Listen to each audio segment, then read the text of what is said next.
House Democrats accused gun industry executives of using reckless marketing to boost sales of rifles that are popular with mass shooters. Two of those executives pushed back against the claims. Both testified that their companies follow legal guidelines for marketing and sales. Fox 4's Alex Boyer in with more tonight. Alex. Yeah, that's right. You know, this is the second committee hearing on gun violence in America that was called following those mass shootings in Buffalo, New York, and Uvalde. Since then, of course, there was that one in Highland Park, Illinois. Today, as you mentioned, the committee heard rare testimony from CEOs of two of the manufacturers of those AR-15 style rifles. The time for dodging accountability is over. The House Committee on Oversight and Reform held a hearing Wednesday investigating what Chairwoman Carolyn Maloney called the gun industry's aggressive sales and marketing of AR-15 style rifles to the general public. This is an ultra-deadly weapon engineered to kill enemy soldiers on the battlefield. Yet the gun industry has flooded our neighborhoods, our schools, and even our churches and synagogues with these deadly weapons. The chair, who is a Democrat, played a video with first-hand accounts from survivors of the July 4th parade shooting in Highland Park, Illinois. That suspect now charged with 117 felonies, including murder and attempted murder. I threw my wife and son behind a metal park bench to save our lives. The video also included reaction from relatives of the children and teachers killed inside Robb Elementary School in Uvalde in May.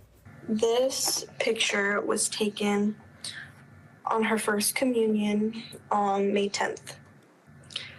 16 days later, she was shot and killed using a Daniel Defense AR-15. Testifying before the committee were the CEOs of two of the gun manufacturers, including Daniel Defense, the maker of the AR-15 style rifle used by the Uvalde gunman.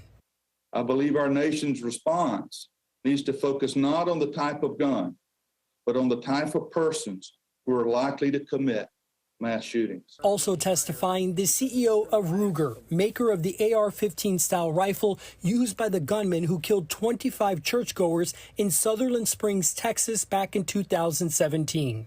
We firmly believe that it is wrong to deprive citizens of their constitutional right to purchase the lawful firearm they desire because of the criminal acts of wicked people. Both CEOs expressed their sympathies, but neither would concede to Maloney's demand to take personal responsibility for the mass shootings. Republican members of the committee criticized her for what they see as political theater. This is like the old saying that we're going to blame the manufacturers of forks and spoons for obesity.